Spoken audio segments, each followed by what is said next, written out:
सुंदरपुर नाम का एक गांव था। उस गांव में कोकिला नाम की एक बूढ़ी औरत रहती थी। कोकिला भगवान गणेश जी की बहुत बड़ी भक्त थी। सुबह शाम उनकी पूजा किया करती थी, लेकिन उसकी बहू को ये सब पसंद नहीं था। जब देखो ये बुढ़िया पूजा पाठ में ही लगी रहती है, घर के कामों से तो इसका कोई लेना देना नहीं है, और मैं बेचारी, मुझे ही पूरे दिन घर के काम करने पड़ते हैं और अपनी कमर तोड़वानी पड़ती है। इसका तो कुछ करना पड़ेगा। एक दिन मौका पाकर उसकी बहू उर्मिला ने गणपति जी की प्रतिमा को पास के कुएं में फेंक दिया। ये हुई ना बात। अब देखती हूँ वो बुढ़िया दिन भर किसकी भक्ति में लगी रहती है। जीना हराम कर रखा था उस बुढ़िया ने। सुबह चैन से सोने भी नहीं देती, पूजा अर्चना करने लगती है। जब कोकिला घर लौटती है और भगवान गणेश की मूर्ति मंदिर में नहीं देखती तो वो बहुत दुखी हो जाती है। मेरे गणेश जी कहाँ गए? मेरे गणेश जी कहाँ गए? बहू, बहू, तूने मेरे गणेश जी की मूर्ति देखी क्या? नहीं माँ जी, मुझे नहीं पता गणेश जी की मूर्ति कहाँ गई। ऐसा कैसे हो सकता है? घर से मूर्ति कहाँ गायब हो गई? कोकिला बाहर निकलकर मूर्ति तलाशने लगती है, पर उसे कहीं भी मूर्ति नहीं मिलती। ऐसे ही चलते चलते वे एक राजा के महल के पास पहुँची। राजा का महल अभी बन ही रहा था। वहाँ पर काम करने वाले मिस्त्री से उसने गणेश जी की मूर्ति बनाने के लिए कहा तो मिस्त्री कहता है, अरे जा बुढ़िया, मैं तुझे खाली बैठा नजर आ रहा हूँ क्या? जा जाकर अपना काम कर और मुझे भी करने दे। अरे बेटा कर दो ना। अरे बुढ़िया माई, तुम्हें एक बार की बात समझ नहीं आती क्या? जाओ यहाँ से, राजा ने देख लिया तो दंड देंगे मुझे। मिस्त्री ने बुढ़िया को डांटकर भगा दिया और उसकी बहुत बेइज्जती भी की। लेकिन जैसे ही उसने महल की तरफ पलट के देखा, महल टेढ़ा हो गया था। ये देखकर मिस्त्री घबरा गया और वो राजा के पास गया और राजा को सारी बात बताई। राजा भी गणेश जी का भक्त था। उसने बूढ़ी औरत को बुलाया और कहा, हे माते, क्या मैं आपका नाम जान सकता हूँ? कोकिला अपना परिचय देती है तो राजा कहता है, अम्मा, मैं भी गणेश जी का भक्त हूँ और मुझे पता चला कि आपके गणेश जी की मूर्ति कहीं गायब हो गई है। मैं आपके लिए गणेश भगवान का मंदिर यहाँ महल के पास बनवा देता हूँ, ताकि आपके साथ साथ इस गांव के हर निवासी उनका दर्शन कर सके। ठीक है राजन, इससे खुशी की बात तो हो ही नहीं सकती। राजा ने गणेश भगवान का मंदिर बनवाया, मूर्ति स्थापित कर प्राण प्रतिष्ठा की। कुछ देर के बाद महल भी सीधा हो गया और कोकिला भी मंदिर को देखकर खुश हो गई। तभी गणेश जी साक्षात प्रकट हुए। हे माते, आपने तो इस गांव में एक भव्य मंदिर बनवा दिया। कहीं मैं आपकी छोटी सी कुटिया में था। आपकी दिल सच में बहुत बड़ा है और ऐसे बड़े दिल के भक्तों को पाकर मैं बहुत प्रसन्न हूँ माई। मेरा आशीर्वाद हमेशा आपके साथ है। ऐसा कहकर गणेश जी उस मूर्ति में समाहित हो गए और अपने इष्ट के दर्शन पाकर राजा और कोकिला दोनों धन्य हो गए। ऐसी है महिमा हमारे बाल गणेश की। हीरापुर में बबलू नाम का कबूतर रहता था। वो किसी भी कबाड़ के सामान से कोई भी मैकेनिकल मशीन बनाने का हुनर रखता था। बबलू टूटी फूटी नाव को ठीक करके उसमें लकड़ियां लगाकर काम के लायक नाव बना देता था। कचरा कांच की बोतल से बल्ब बना देता था। उसकी माँ पीलू उस पर बहुत गर्व करती थी, लेकिन चिंता भी करती थी, क्योंकि वो कुछ कमाता नहीं था और पीलू को अकेले खेत में काम करना पड़ता था। पीलू अपनी बेटी से कहती है, बेटा बबलू, तू हमेशा कुछ ना कुछ बनाता ही रहता है, लेकिन तुझे उसके पैसे नहीं मिलते हैं। आखिर कब तेरी कमाई शुरू होगी? हमारा खेत भी तो देखना है। तो बबलू कहता है, माँ, मैं पैसे कमा लूंगा, आप चिंता मत करो। घर का खर्चा तो चल ही जाता है ना। मुझे और टाइम दो और खेत के लिए एक ट्रैक्टर खरीद लो। तो पीलू बोलती है, ट्रैक्टर कहाँ से ले लूं? पैसे कहाँ है? जितना पैसा आता है उतना तो तू कबाड़ के सामान से फालतू की चीजें बनाने में लगा देता है, फ्री में लोगों को दे देता है। मुझे तो लगता है मेरी मेहनत बेकार गई। मैं खेत में इतनी मेहनत करके घर चला रही हूँ और एक तू है कि लापरवाही करता रहता है। तो बबलू बोलता है, माँ, मुझे कुछ दिन और दो, तुझे जरूर एक दिन मुझ पर गर्व होगा। भगवान करे वो दिन जल्दी आए, मुझे तेरी शादी भी करवानी है। इस तरह से कुछ दिन और बीत जाते हैं। एक बार पीलू की तबीयत बहुत खराब हो जाती है। बबलू, ओ बबलू, कहाँ हो? हाँ माँ, क्यों आवाज दे रही हो? बताओ क्या काम है? बेटा, लगता है मैं अब नहीं बचूंगी। मेरी तबीयत बहुत खराब हो गई है। नहीं माँ, ऐसा मत बोलो। मैं अभी डॉक्टर को बुलाकर ले आता हूँ। इनकी तबीयत तेज धूप में काम करने से खराब हुई है। खेत में अगर ट्रैक्टर होता तो इन्हें इतनी तकलीफ नहीं होती। उम्र के हिसाब से ज्यादा मजदूरी करने के कारण ये बीमार भी है। इन्हें 5 महीने आराम करना होगा। तो पीलू कहती है, 5 महीने में तो हम सड़क पे आ जाएंगे, खाने के लिए पैसे नहीं रहेंगे। बबलू कहता है, नहीं माँ, मैं खेत में काम करूँगा और इस बुआई के मौसम में फसल उगाऊंगा। मुझे माफ कर दो माँ, मेरी लापरवाही के कारण तुम्हारी ये हालत हुई। अब मैं मेहनत करूँगा। फिर बबलू अपने घर के पीछे से बांस इकट्ठा करता है और जंगल के गाड़ी के कबाड़े से एक इंजन लेकर आता है। इसके बाद बबलू इंजन को दिन रात एक करके ठीक कर लेता है और 2 दिन में ही बांस का एक ट्रैक्टर तैयार कर लेता है। उसमें वो इंजन को फिट करता है। माँ, ये देखो हमारा ट्रैक्टर। वाह बेटा, तूने तो इतने कम खर्चे में ये ट्रैक्टर बना दिया। माँ, अब मैं इससे खेती करूँगा। फिर बबलू बांस के ट्रैक्टर से खेती करना शुरू कर देता है। जल्दी ही फसल भी आ जाती है और वो उसे शहर बेचने के लिए उसी ट्रैक्टर में ले जाता है। अरे बेटा, ऐसा ट्रैक्टर तो मैंने पहले कभी नहीं देखा। ये कहाँ से लाए हो? ऐसे कड़क पूछता है। तो बबलू कहता है, ये मैंने खुद से बनाया है सेठ जी। बबलू की मेहनत और बुद्धिमानी देखकर कड़क बहुत खुश होता है और उसे और भी बांस के ट्रैक्टर बनवाता है, जिससे बबलू की बहुत बड़ी आमदनी होती है। फिर कड़क सेठ अपनी बेटी का रिश्ता बबलू की माँ पीलू के पास लेकर जाता है और फिर बबलू की शादी हो जाती है। इस तरह से सब खुशी खुशी रहने लगते हैं। एक जंगल में पीलू चिड़िया अपने पति बबलू के साथ रहा करती थी। पीलू वड़ा पाव बेचकर अपना घर का खर्च चलाया करती थी। जंगल के पक्षी पीलू चिड़िया के ठेले से वड़ा पाव खरीदकर मजे से खाते थे। पीलू के वड़ा पाव की बिक्री देखकर कालू कौवा उससे बहुत जलता था और एक दिन कालू कौवे ने भी अपना ठेला पीलू के ठेले के सामने लगा दिया। कालू आवाज लगाकर वड़ा पाव बेचना शुरू कर देता है। आओ आओ, वड़ा पाव खाओ, गर्मा गर्म पंजाबी वड़ा पाव खाओ। अरे हरिया काका, इधर आओ इधर आओ। वहाँ कहाँ जा रहे हो? वड़ा पाव खाने।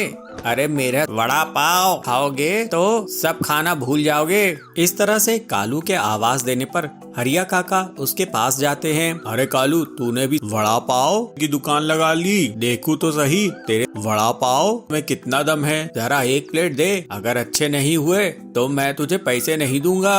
अरे हरिया काका, एक बार खा के तो देखो, डबल लोगे। फिर हरी काका कालू के वड़ा पाव खाता है और उसकी बहुत तारीफ करता है। अरे वाह कालू, तूने तो बहुत ही कमाल के वड़ा पाव बनाए हैं। अब से मैं तेरी ही दुकान में आऊंगा। इसके बाद से तो कालू की दुकान निकल ही पड़ी। जो भी पक्षी उसके वड़ा पाव खाता उसकी बहुत तारीफ करता। कालू की दुकान चलने से पीलू को अपने वड़ा पाव बेचने में परेशानी आने लगी। इस तरह कई दिन निकल जाते हैं। पीलू को बहुत नुकसान होता है क्योंकि अब उसके ठेले में कोई भी पक्षी नहीं जाता था। पीलू सोचती है, मैं ऐसा क्या करूं जिससे मेरे ठेले में फिर से भीड़ लगनी शुरू हो जाए, फिर से लोग मेरे वड़ा पाव खाने लग जाएं। मुझे कुछ न कुछ करना ही होगा, नहीं तो मेरी दुकान ही बंद हो जाएगी। ऐसा सोचकर पीलू कालू कौवे के पास जाती है और कालू से कहती है, कालू भैया, आप वड़ा पाव में ऐसा क्या मिलाते हो जिससे सभी आपके यहाँ वड़ा पाव खाने आने लगे हैं? आप भी अगर मुझे सीक्रेट बता दो तो मैं कहीं दूर जाकर वड़ा पाव का ठेला लगा लूंगी, जिससे मेरी भी आमदनी फिर से शुरू हो सके। ऐसा सुनकर कालू उस पर गुस्सा करता है। अरे मुझे पागल समझ के रखी हो क्या पीलू चिड़िया? मैं तुम्हें सीक्रेट क्यों बताऊं? मैं अपना क्या नुकसान कर लूं? अभी चलो भागो यहाँ से।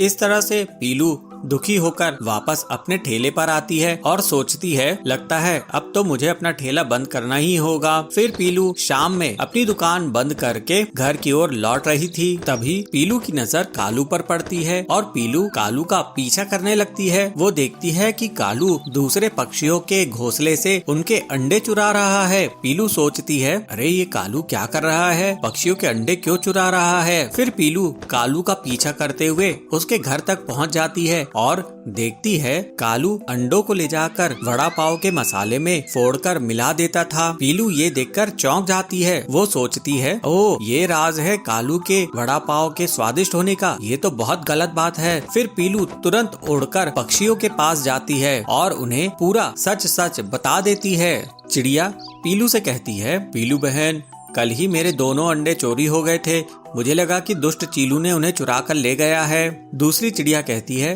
हाँ हाँ बहन, परसों मेरे भी अंडे मेरे घोंसले से गायब हो गए थे, मुझे लगा कि कोई नाग सांप लेके चला गया है।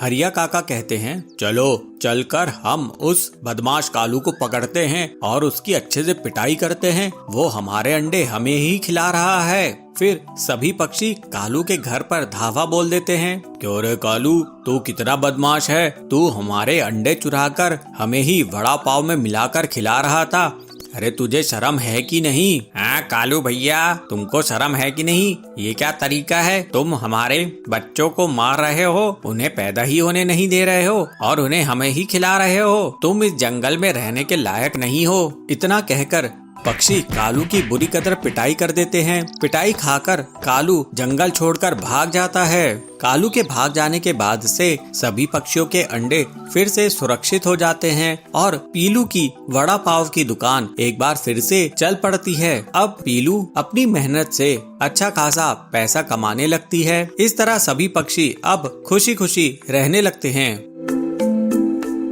सुंदरनगर गांव के जंगल में कड़क सेठ बहुत ताकतवर जमींदार था। वो और उसका दोस्त जाबाज चील गरीब मजदूरों से अपने खेत के काम करवाते थे, लेकिन मजदूरी के लिए पैसे नहीं देते थे। इस वजह से मजदूर बहुत दुखी रहते थे। उन मजदूरों में दुर्गा भक्त पीलू भी थी। पीलू बहुत ही दयालु थी और मजबूरी में मजदूरी करती थी। ऐसे ही नवरात्रि के समय एक दिन कड़क पूछता है अरे ये मजदूर क्यों नहीं आए, मेरा नुकसान हो रहा है, खेती का काम बहुत महंगा होता है, कब समझेंगे ये लोग गरीब लोग। तो जाबाज कहता है अरे कड़क भाई, ये पीलू है ना, इसने सबको नवरात्रि का व्रत करने के लिए कह रखी है, इसी वजह से ये सब कमजोर हो गए हैं। पीलू को पकड़ कर ले आओ और उसी से पूरी मजदूरी करवाऊंगा, उसका जो भी साथ दे उसे भी भूखे पेट मजदूरी करवाएंगे।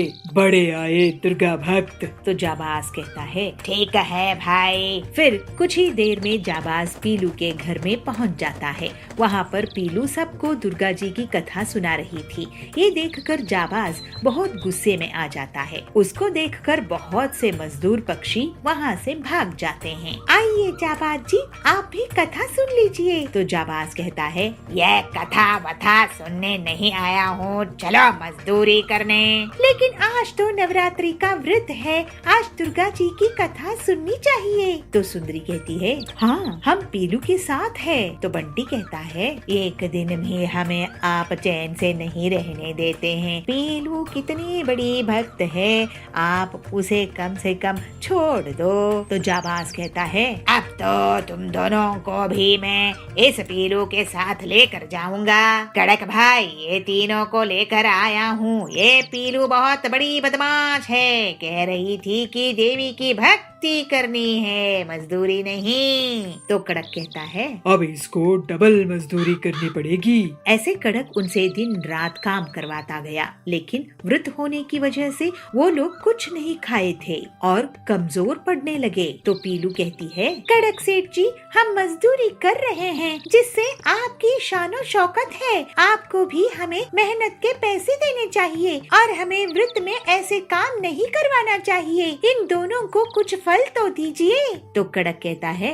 तू जरूरत से ज्यादा बोलती है। तुझे भक्ति करनी है तो मंदिर में क्यों नहीं काम करने लगती है तू? तो जाबाज कहता है, सही बात है, तुझे पैसे नहीं मिलेंगे, ना ही खाने के लिए कुछ मिलेगा। अब काम कर वरना तेरी हड्डी पसली तोड़ दूंगा। कड़क की धमकी से सब डर जाते हैं। कड़क और जाबाज बहुत ही क्रूर थे। वो सुंदरी और बंटी को कुछ भी खाने को नहीं दे रहे थे। पीलू हिम्मत दिखाती है, हे दुर्गा माँ, आप ही हमारी रक्षक हो, आप ही इन दुष्टों से सुंदरी और बंटी को बचाओ। जो बुरा होना है मेरा हो जाए, क्योंकि मुझे तो बस आपकी भक्ति से मतलब है। ये दोनों मेरे कारण ही फंस गए हैं। पीलू खुद बहुत कमजोर हो चुकी थी, लेकिन वो दुर्गा जी को लगातार याद करती रहती थी। जय माँ अम्बे, जय माँ अम्बे, जय माँ अम्बे। सुंदरी और बंटी बेहोश हो जाते हैं। बड़ी आई भक्त मंडली। कमजोर मजदूर। तभी वहाँ पर बहुत तेज रोशनी होती है। अरे ये क्या लगता है, माँ प्रकट हो रही है। दुर्गा माँ कहती है, पीलू बेटी, मैं तुम्हारी भक्ति की परीक्षा ले रही थी। तुम बहुत नेक दिल की हो और मुझे माँ मानती हो। बेटी, तुम्हें जो भी तकलीफ इन बदमाशों ने दी है, अब उसका इन्हें सजा मिलेगी और तेरा कल्याण होगा बेटी। दुर्गा जी की कृपा से पीलू पूरी तरह से स्वस्थ हो जाती है। अरे नहीं, ये कौन है? मुझे तो बहुत डर लग रहा है। तो जाबाज कहता है, मेरी आंखें चुभ रही है। दुर्गा जी उन दुष्ट को बहुत दंड देती है और उनका सारा घमंड टूट जाता है। माँ दुर्गा, मुझे आपकी भक्ति से कभी भटकने नहीं दीजिएगा। दुर्गा जी के आशीर्वाद से पीलू उस जमीन की मालकिन बन जाती है। उसके पास बहुत सी धन दौलत आ जाती है। पीलू सभी गरीबों की ख्याल रखने लगती है। दुर्गा जी के मंदिर में आए दिन भंडारा करवाती है। वो अब कड़क और जाबाज को भी अच्छे प्रसाद देती थी। वो दोनों अब पूरी तरह से सुधर गए थे। अब दुर्गा जी की कृपा से सभी हंसी खुशी रहने लगे। बांसपुर गांव में पीलू ऑटो रिक्शा चलाती थी। उसका एक बेटा था टिल्लू। टिल्लू स्कूल में पढ़ाई करता था। ऐसे ही एक दिन स्कूल की प्रिंसिपल कोयल मैडम पीलू को स्कूल में बुलाती है। पीलू जी, आप बहुत मेहनत करती है और टिल्लू को पढ़ा रही है, लेकिन आपकी मेहनत पानी में जा रही है। क्या बात है प्रिंसिपल मैडम, आप ऐसा क्यों बोल रही है? देखिए पीलू जी, क्रिसमस पास आ रहा है। सभी बच्चे क्रिसमस की एग्जाम में पास होने के लिए मेहनत कर रहे हैं, मगर आपका बेटा स्कूल में टाइम पास करता है। वो लकड़ी के टुकड़ों से कुछ न कुछ बनाता रहता है। उसका पढ़ाई में मन नहीं लगता है, क्लास में ध्यान नहीं रहता है। ऐसे में वो एग्जाम कैसे पास करेगा? आप उसे कुछ काम में ही लगवा दो, यहाँ उसका कुछ नहीं होने वाला। आप ऐसा मत बोलिए मैडम, वो मेरे जैसा गरीब ना रहे, इसलिए उसे यहाँ पढ़ा रही हूँ। मैं उसे समझाऊंगी। उसके बाद पीलू रात में अपने बेटे टिल्लू से बात करती है। टिल्लू, तुम्हारी स्कूल की प्रिंसिपल मुझे बुलाई थी। तुम स्कूल में पढ़ाई नहीं करते हो और बेकार में लकड़ी के सामान बनाते हो। मैं पढ़ाई ध्यान भी देता हूँ और साथ में लकड़ी के खिलौने भी बनाता हूँ। मैं दोनों काम एक साथ कर सकता हूँ माँ। लेकिन तू लकड़ी के खिलौनों को क्यों बना रहा है? एक काम में ही ध्यान क्यों नहीं देता? पढ़ाई में ही ध्यान रख, बाद में खिलौने बनाना। माँ, क्रिसमस पास में है, बच्चे लकड़ी के खिलौने खरीदते हैं।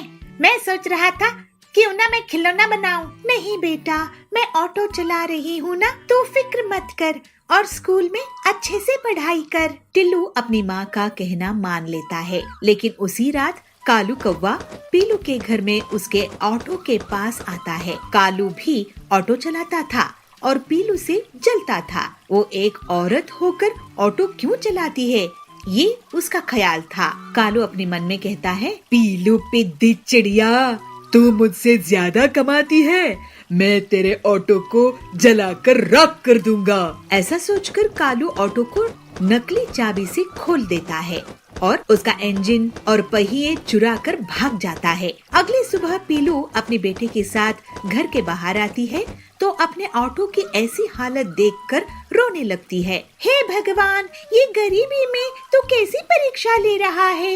मेरी ऑटो का तो इंश्योरेंस भी नहीं है। अब मैं अपने बेटे को कैसे पढ़ाऊंगी। ऑटो के लिए बैंक से जो कर्ज लिया था उसे भी चुकाना है। सोची थी इस बार क्रिसमस में लोग घूमने फिरने के लिए ज्यादा बाहर निकलेंगे तो मेरी ऑटो से कमाई हो जाएगी। सब बर्बाद हो गया। पीलू अब मजदूरी का काम करने लगी और घर के लिए पैसे कमाने लगी। कालू ये देखकर बहुत खुश हो रहा था। पीलू से पैसा मांगने के लिए मकान मालिक आता था, बैंक वाले आते थे। पीलू बहुत उदास होने लगी थी और उसकी तबीयत भी खराब होने लगी थी। ये देखकर एक दिन टिल्लू स्कूल खत्म होने के बाद जंगल जाकर लकड़ियाँ काट कर लाता है और उन लकड़ियों को तराशने लगा। छन्नी और हथौड़े की मदद से वो एक सुंदर लकड़ी का ऑटो रिक्शा बना लेता है। फिर टिल्लू उस ऑटो ले जाकर अपनी माँ को दिखाता है। माँ देखो, तुम्हारे लिए क्रिसमस गिफ्ट। अरे बेटा, ये क्या है? ये लकड़ी का इतना बड़ा ऑटो तू कहाँ से लाया है? माँ, ये ऑटो मैंने तुम्हारे लिए बनाया है। 1 रुपया भी इसमें खर्च नहीं आया। अब तुम क्रिसमस में इसको लेकर चलाओ। और हाँ, वो पुराना हिस्सा ऑटो का है ना, उसको मैं इस ऑटो के ऊपर फिट कर देता हूँ। ये डबल डेकर ऑटो बन जाएगा।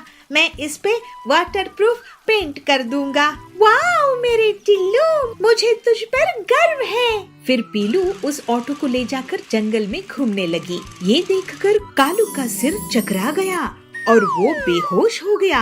पीलू के डबल डेकर ऑटो में बहुत से सवारी बैठ जाते थे। हे भगवान, इस ऑटो को अगर मैं तोड़ दूंगा तो ये ट्रिपल डेकर ऑटो ले आएगी, फिर बस ही बना देगी। मैं तो जंगल छोड़कर जा रहा हूँ। और फिर इस तरह से पीलू अपनी मेहनत से ज्यादा पैसे कमाने लगती है। उसके घर की गरीबी हमेशा के लिए दूर हो जाती है और टिल्लू भी बहुत मन लगाकर पढ़ाई करता है। वो स्कूल में फर्स्ट आता है। कोयल प्रिंसिपल उसकी बहुत तारीफ करती है। इस तरह से सब खुशी खुशी रहने लगते हैं। एक गांव के जंगल में पीलू अपना ऑमलेट का ठेला चलाती थी। वो बहुत गरीब थी और उसका पति बंटी कबूतर मशीन रिपेयरिंग का काम करता था, लेकिन उनकी बहुत आमदनी नहीं होती थी। एक दिन बंटी जब कड़क सेठ के घर में मशीन रिपेयर कर रहा था, उसकी मशीन अचानक से और खराब हो गई। ये क्या किया तुमने बंटी?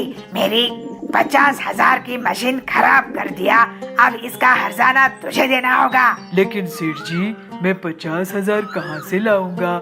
मैं बहुत ही गरीब हूँ। वो मैं नहीं जानता, तू मुझे पैसा लाके दे, नहीं तो मैं तुझे पुलिस के हवाले कर दूंगा।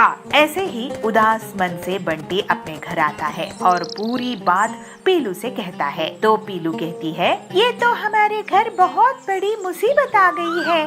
वैसे भी हमारा खर्चा बड़ी मुश्किल से चलता था, अब तो ऊपर से और ये 50,000 का नुकसान भरना पड़ेगा। मुझे तो बहुत डर लग रहा है। चलिए मैं किसी से उधार लेके आती हूँ। तो बंटी कहता है, मैं भी हरिया काका से कुछ रुपये उधार लाता हूँ। ऐसे कहकर दोनों पति पत्नी पैसे उधार लेने के लिए चले जाते हैं। बंटी और पीलू हरिया तोता के पास पहुँचते हैं। बंटी कहता है, हरिया काका, मुझे कुछ रुपये उधार चाहिए थे। बदले में मैं तुम्हारे यहाँ आधी सैलरी में काम कर लूँगा। तो हरिया कहता है, अरे तुम जैसे होनहार मैकेनिक को उधार की जरूरत कैसे पड़ गई? पीलू बोलती है, इन्हें अपने काम में बहुत बड़ा नुकसान हुआ है।